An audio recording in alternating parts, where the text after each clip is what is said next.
Hey, what's going on, everybody? Today is March 7th. You're listening and watching the Daily AI Show live. And today we're talking about AI and the future of work. Who's getting the job? Who's losing the jobs? All the things. We're going to talk about all of it today. We actually have some cool quotes to share along the way, some cool things that have, or some interesting quotes that have come out over the last few days. Today we got Junmi, Beth, Carl, Andy, and I'm Brian. And we want to kind of dive into this. And I thought, Carl, you actually shared one of the more interesting quotes yesterday that came from Sam Altman. Now, it came from actually a few months back, it sounds like. But man, if you wanted to put a quote on like a Canva backboard and slap that up on social media and get some eyeballs or get some impressions or comments on it, but I don't want to steal your thunder. Do you have it up in front of you, or do you want me to read it, Carl? Give me 1 second, so to set this up, I heard about this through the artificial intelligence show put on by the Marketing AI Institute.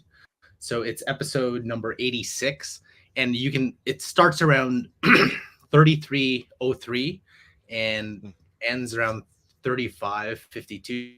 So it's a couple minutes. But they were talking about a conversation that Sam Altman had with a couple guys from RAIjourney.ai back in November 2023, right before he was let go from OpenAI, and then everybody knows he came back. So these are 3 questions to set this up, and they were talking about the future and AGI, which is artificial general intelligence. So the question is, when you say AGI, what do you mean? And then Sam says, when AI is available to achieve novel scientific breakthrough on its own. So I think it wasn't a podcast, it was just a conversation. What will AGI mean for us and for consumer brand marketers trying to create ad campaigns and the like to build their companies? So I think they were talking about it from the lens of marketers and business owners. And so Sam casually this is relevant, by the way, today. Yeah. This is why this is relevant for today's show. We're talking about jobs and where AI is going to have an impact. So listen to this quote. Yeah. So to set this up even more, Paul Reitzer and Mike Kaput have said, like, Sam doesn't usually talk like very casually or informed. It's very, all the other speeches he's done, very like well rehearsed, probably has notes and people, writing some of the stuff, although a lot of it's ad-lib too. But this quote, so he says, so again, the question is, what will AGI mean for us and for consumer brand marketers trying to create ad campaigns and the like to build their companies? His response, for that, it will mean that 95% of what marketers use agencies, strategists, and creative professionals for today will easily, near instantly, and almost no cost will be handled by the AI. And the AI will likely be able to test creative against real or synthetic customer focus groups for predicting results and optimizing. Again, all free, instant, and near perfect. Image, videos, campaign ideas, no problems. And then they kind of went on further. When do you think AGI will be a reality? And Sam goes, 5 years, give or take, maybe slightly longer, but no one knows exactly when or what it will mean for society. And he went on to talk more about AGI and like that stuff at that where was the location where they had the big conference in the desert? Where was that? A couple months ago. Davos, yeah, thank you. Yeah. I never heard of it before this year, so I was like trying to think of where it was. Thank you. Davos. Desert conference. Does Las Vegas count? That is the desert. I was technically there was a big conference. I think Davos is a ski area. Oh, that's the ski area? Oh, okay. Oh, that's the name of the conference. But yeah, I think we're splitting hairs. No, I couldn't remember the name of it. Thank you.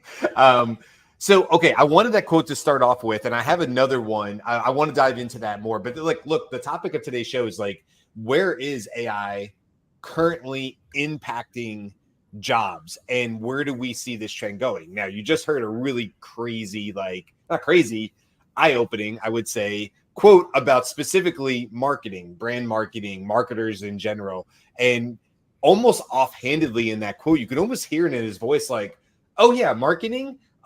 Yeah, near instantaneously, blah blah blah, replaced by AI for no cause." Like he said it almost too casually. You could almost hear his voice and being like you said, Carl, like it doesn't sound scripted. It just sounds like Sam saying something so easily understood to him in Universal that he casually said that. Yeah. And that's what they were kind of talking about the podcast. That was my response when I saw that quote. I said, "Wow, that is a powerful quote that seems to be just flippantly thrown out there." Like it didn't have like a, by the way, we're going to disrupt this area tremendously. It was like, oh yeah, no, AI will totally, of course, obviously be able to do that. So the context of the quote, I'm just going to add the banner here, and it's RAIjourney.ai. The people who Which is run really it, a book, let's be honest. That's a book that they're trying to sell. Like they're trying to sell they're writing the book. No, those they're people writing the book are selling a community to sell the book. So you get the book when you pay the $99. It's fine. But anyway, that's where it's from. Okay. Not exactly. Yes, they're writing a book. The people in the community get to have conversations with the people while they're writing the book. You get to have conversations based on chapters, etc. I did join the community. I am good with it. They are Adam Brockman and Andy Sack. They're not just like two Joes writing a book. These are like insiders having really interesting conversations and sharing their journey, which started to a certain extent in this context with that conversation with Sam. But the question that was asked before was, oh, what does AGI mean?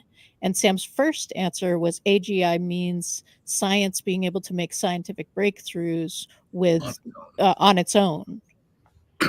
And so then Adam and Andy said, what does it mean for our situation, which was marketing? And that was the context of that answer. So it was definitely an off the cuff kind of answer, not fully thought out.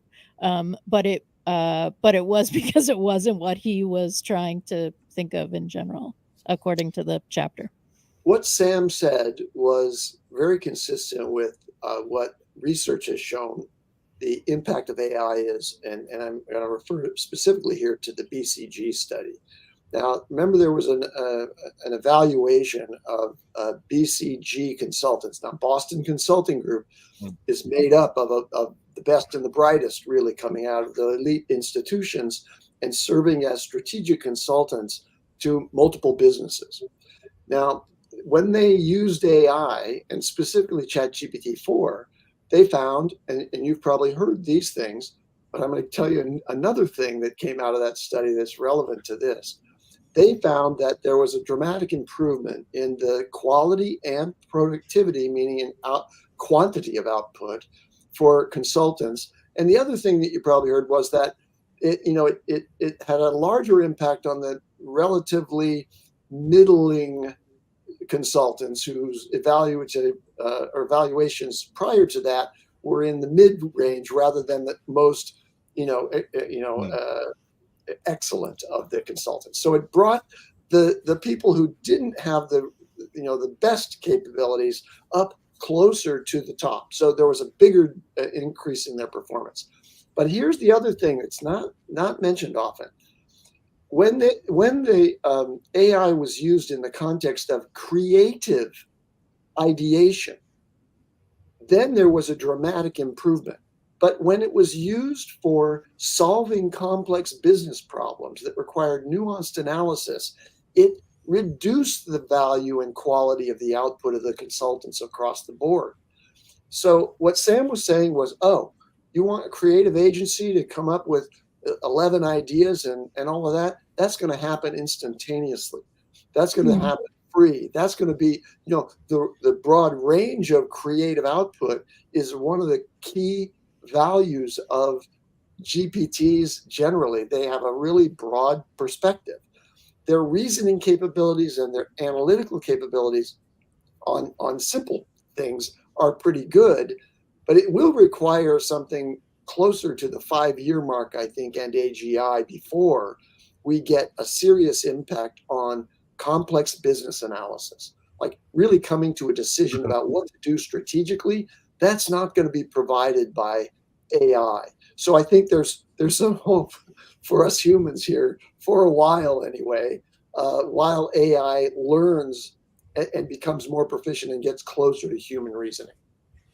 So I think that's a good place to pick up the second quote, I guess it would be, because that I can build off of that, Andy, which is what I hear you saying is, okay, let's take the marketers. I used to run Facebook ads, but back in like 2015 on the side. And so I dabbled in it, let's just say, and I ran it for a couple other companies. I understood it at that time. It's become much more complex since then.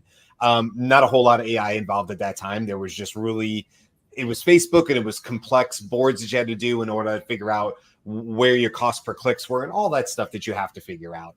And it was very time consuming. And, I was paid okay to do that on companies' behalfs. And nowadays, I think what I hear you saying, Andy, what I want to bring up this quote from the CEO of NVIDIA on is it's not going to take as many person hours. It's not going to take as many people to monitor and deploy these, let's say, marketing campaigns. But, and this goes to the quote, I'll share it now, is it's still going to require humans to be involved because it's going to require specialization.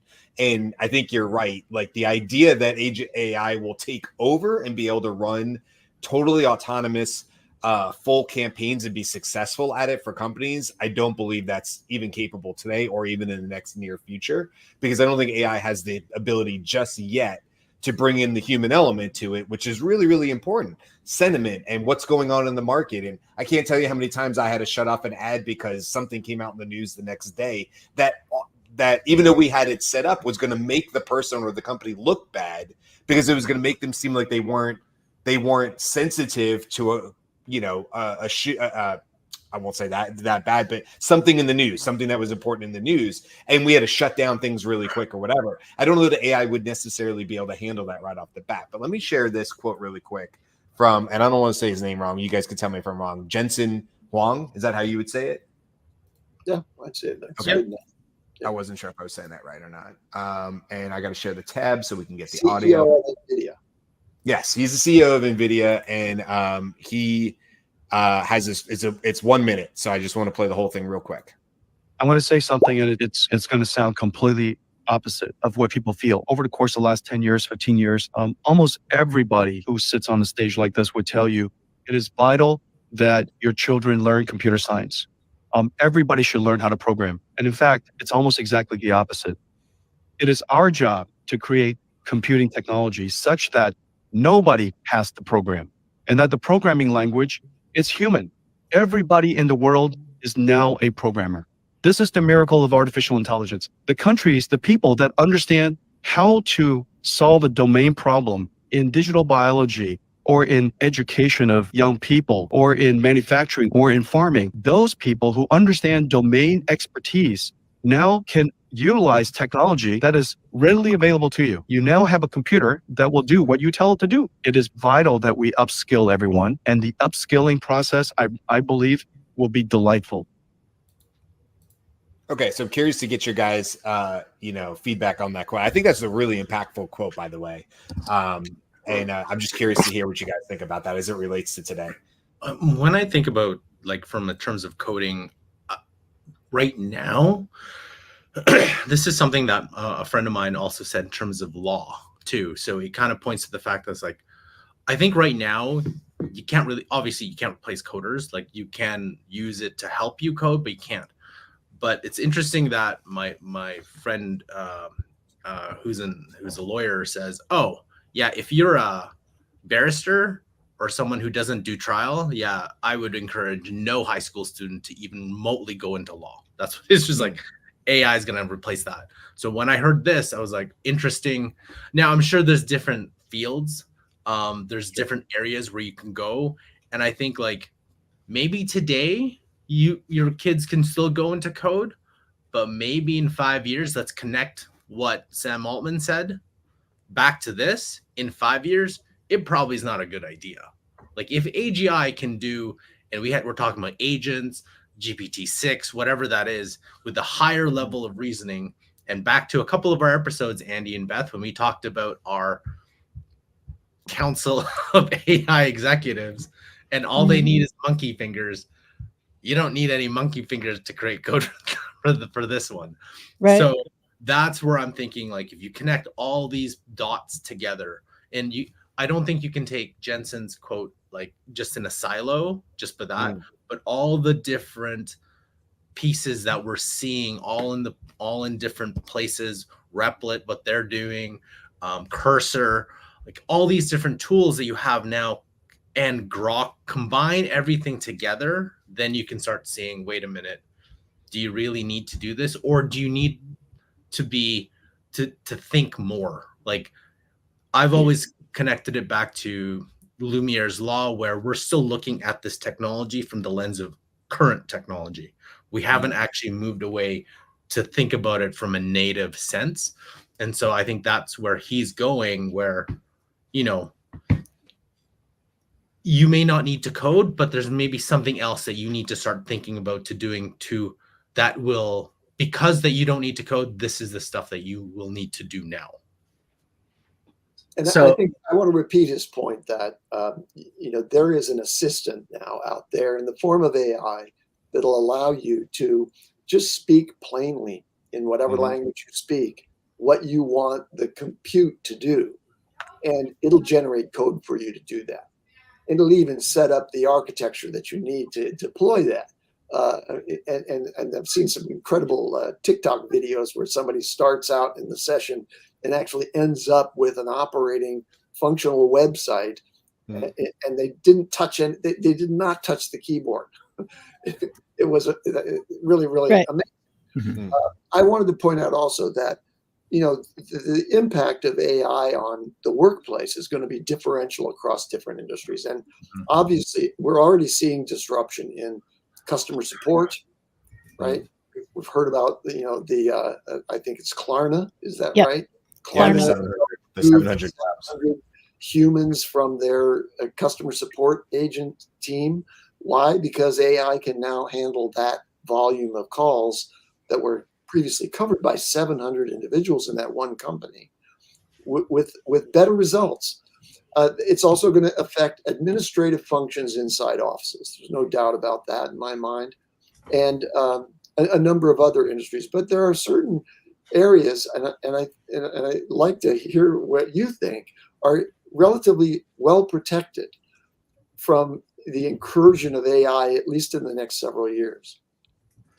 Well, really short before we continue on to that, I wanted to point out something about the quote. Which quote? Sorry, Jensen's quote. My bad. It's he mentions domain expertise. I think that's the highlight there. Yeah. Right. AI will help you take your domain expertise and then expand upon that. Yeah. And I think that's what the main relation between, telling everyone, to learn to program and code and whatnot, is that it all depends on what your domain expertise is. He is not saying no one needs to go and become a expert in coding, because there's still going to be the people we need the ML engineers, we need the AI engineers and things like that. So I just wanted to make sure that we highlighted that domain expertise part. Be the best, or be the most knowledgeable, be the expert in whatever your domain is, and AI will fill up the backlog for you. It'll handle all of the low-hanging things. It'll handle, and as it develops, it'll handle the mid-level tasks and so on and so forth. But you still need to be an expert in whatever domain that you're focused on. Which is an argument for specialization. You have to pick a domain of knowledge, and you're going to go deep in that one so that you're a very knowledgeable expert in that domain. But humans are capable of general intelligence, right? Artificial general intelligence is what we're talking about here. And so there's a tension there.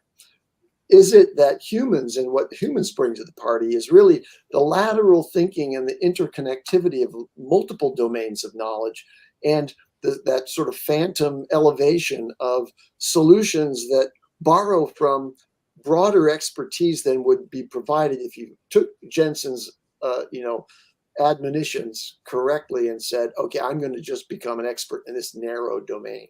I'm going to become, a domain expert. Why? So- Because I need somebody to need me specifically rather than generally.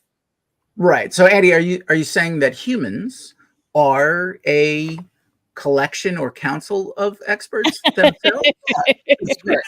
That's right. At least if they've been exposed to enough knowledge or struggles in arriving at their average, not average, but their advanced general intelligence. I do agree that humans have the capability of being domain experts in multiple domains. I want to clarify that. When I say domain expertise, that just means you're an expert in a field. You can be an expert in multiple things. So, right. So my children should not become an expert in food service operations. That's not going to be with the advent of robotics. The automaton, what do they call it? Automats, right? Way back at the beginning of the 20th century, there was the automat where you could go in and without a service person, that you just open up the little, window and take out your food. That seemed like a major technological advance at the time. Well, it's going to be like that. You'll go up to, eventually something that looks like the processor on the Starship Enterprise, and you just ask for the thing you want. It's going to come out of the window. I think one of the things that's important is to understand if you are looking to become a domain expert, the thing that AI is the least expert in is the human experience of expertise or the human experience across knowledge. Because if you are competing with an AI to retain information and learn it quickly, you as a human are going to lose. So now what you want is to become an expert in this sort of resilience or collaboration or being able to engage with AI in a way that enhances your own capacity and your own expertise. Let your kids major in theater and go to liberal arts school. But that kind of thing, because it's so clear, right? Like when Gemini 1.5 started to come out, people were like, oh, I uploaded an entire biology textbook and it knew everything. Right? So that's not what we mean by domain expertise, because that's already something that you're already competing with AI about.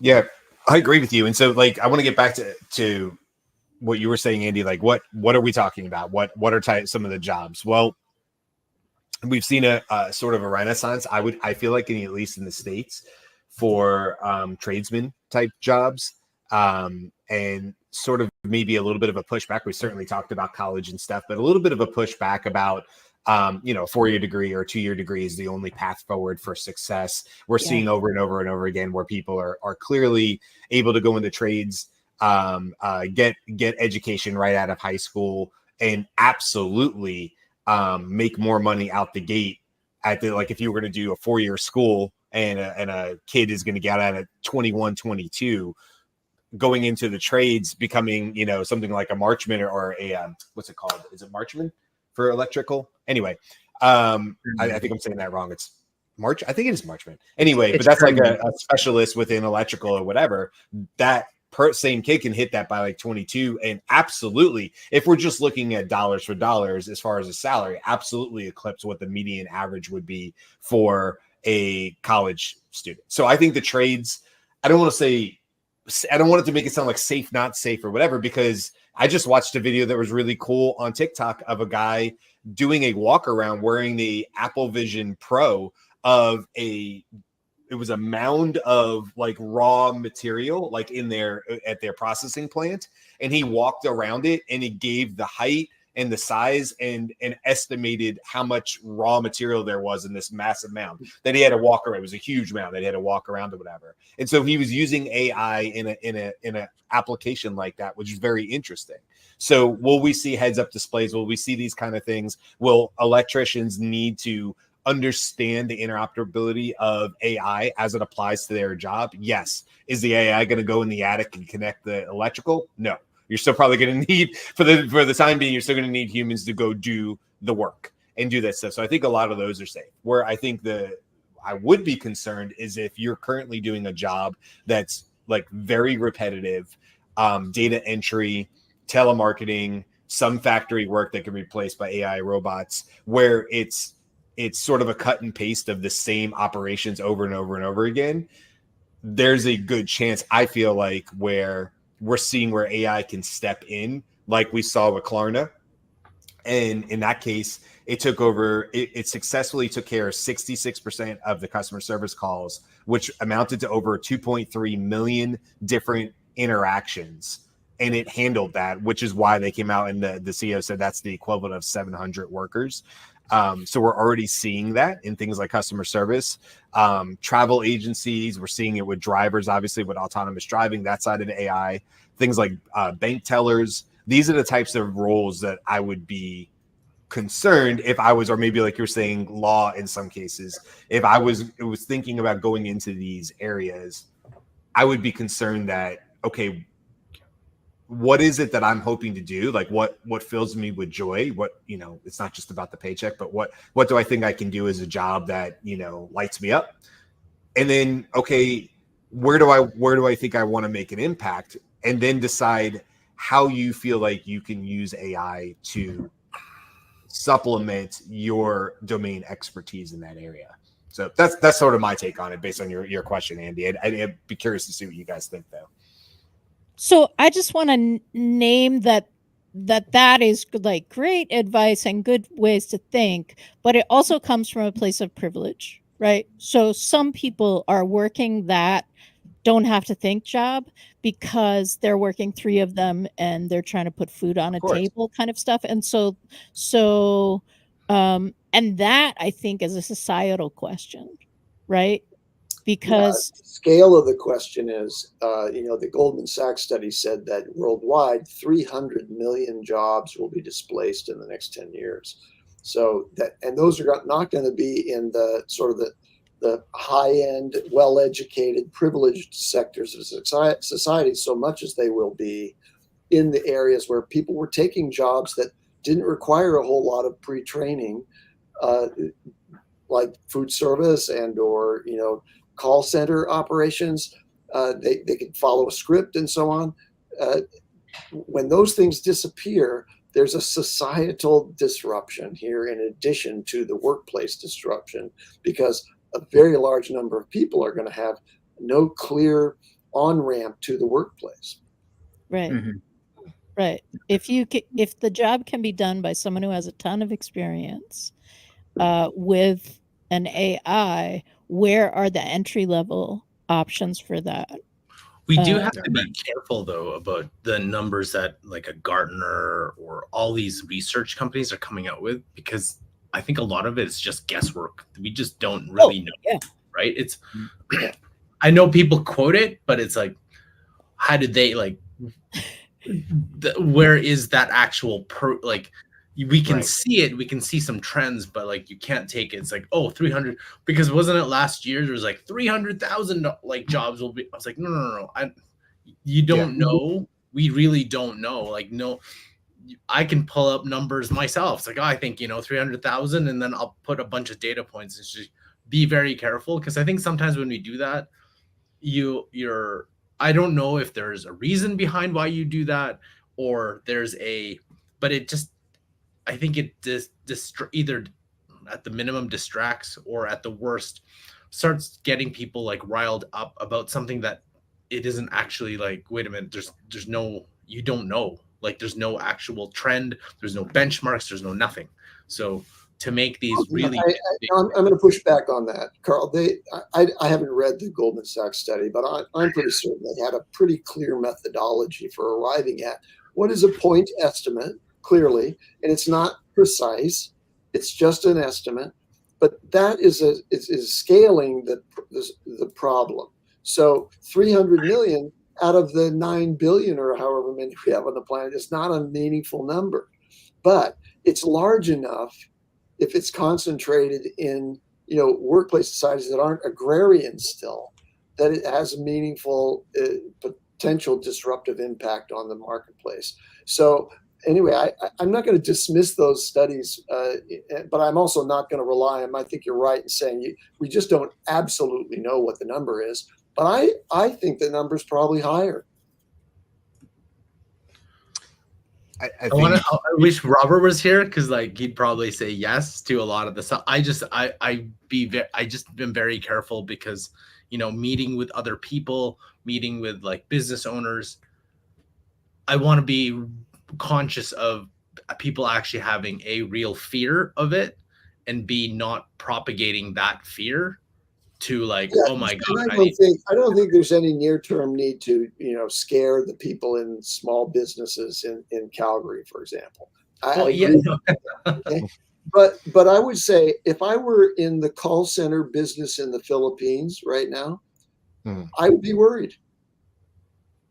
Sure. So I'm going to say, if you're in the call center business in the Philippines right now, this is a time to start imagining what is possible and start being able to help that. So worried for me feels like a cycle.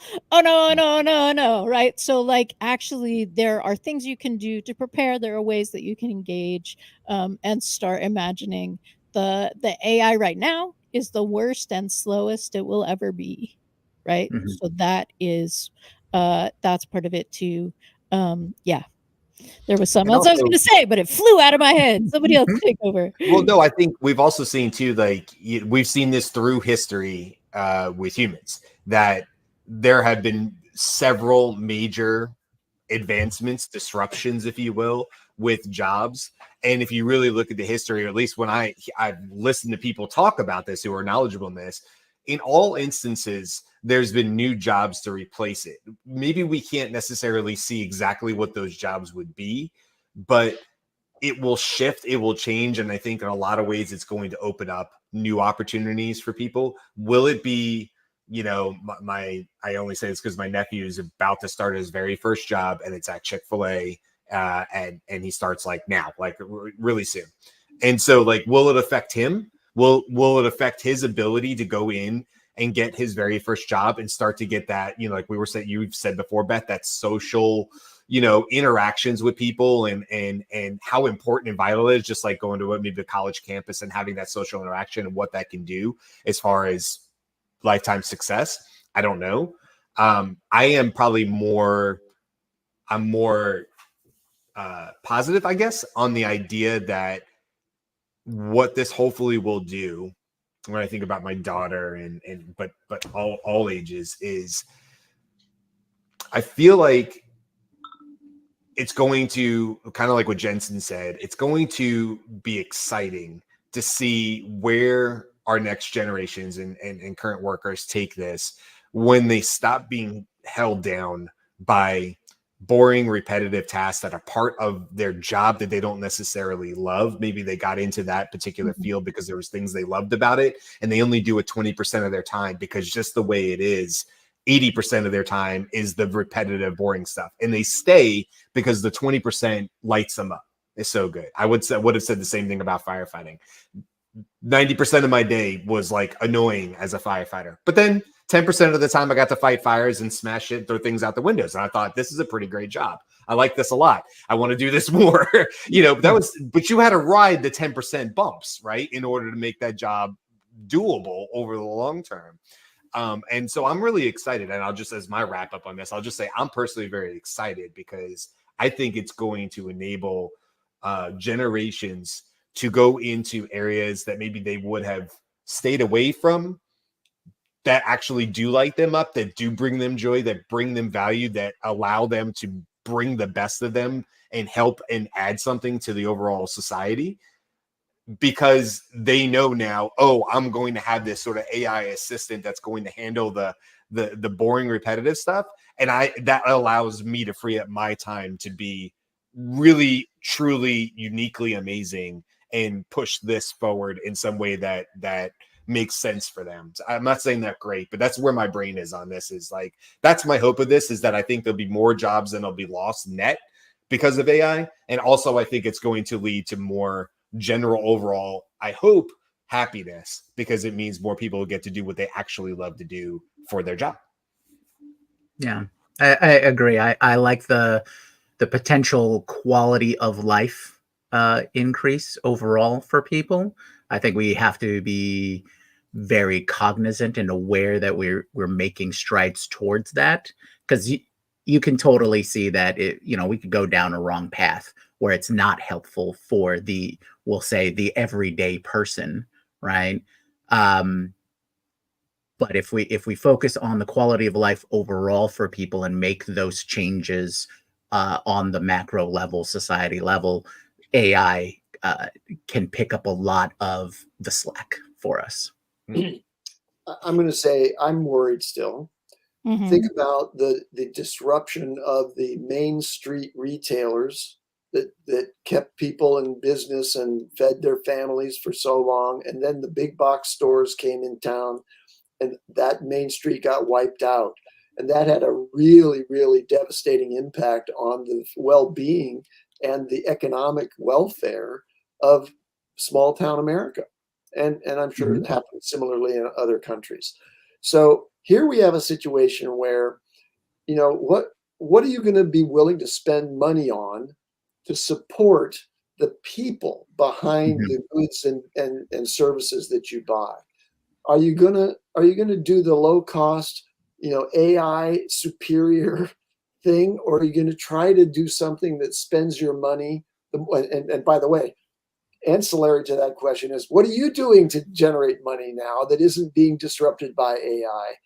I think there's a big thing to worry about here. It's equivalent to the disruption of the whole retail economy that supported so many families. Similarly in farming, right? Farming used to be something that kept families fed in very large numbers, not as large as the population on the planet today, but then it was replaced by industrial farming. And there's a similar thing happening here with AI and knowledge work. Yep. So I think one of the things that's important to understand based on what Carl and Andy were talking about is there may be some debate about what the effects will be when the change occurs, but there is no debate about the change occurring. So where you find yourself on that path that Junmi was talking about, like maybe we're going to go on the correct path. I don't know where you live, but in my state, I'm right outside of Washington, D.C. There's a lot of debate about where we are societally on the path, but you have the ability to turn your feet around and shift your path. And this is a great time to think about that. Come back, listen to us. We talk about it all the time. We'll leave it there for today. Come on back tomorrow. We're doing our bi-weekly recap, so we might touch on some things that came up out of this episode, but also any of the episodes we've done in the last 2 weeks. I like these wrap-up shows. They're fun because it really does give us the ability to circle back to a lot of the great topics we've talked about and add a little bit extra flavor to them, or things that have come up off camera, off recording. So that'll be tomorrow's show. Come back and hang out with us. Thanks for hanging out with us today. Hope you found this insightful and helpful, and we will see you guys tomorrow. Bye. Aloha.